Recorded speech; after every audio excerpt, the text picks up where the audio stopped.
How to transfer money to someone else's bank account. Hello everyone, welcome to this channel. I'm Emily and I'm here to help you out today. So without any delay, let's get started. Well, wiring or bank-to-bank transfer is one of the most convenient method for domestic transfers. For that, you need to sign up for your bank's online banking service.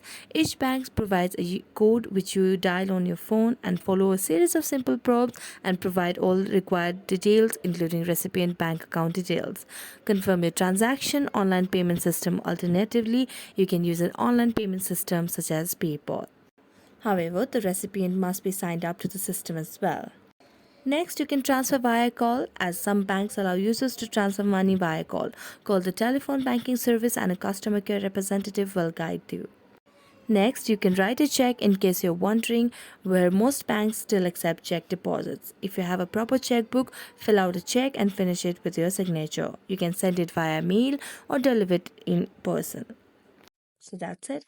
Thank you so much for watching this video. If you enjoyed it, don't forget to like, subscribe, and hit the bell notification for more updates. That's it for today. See you next time.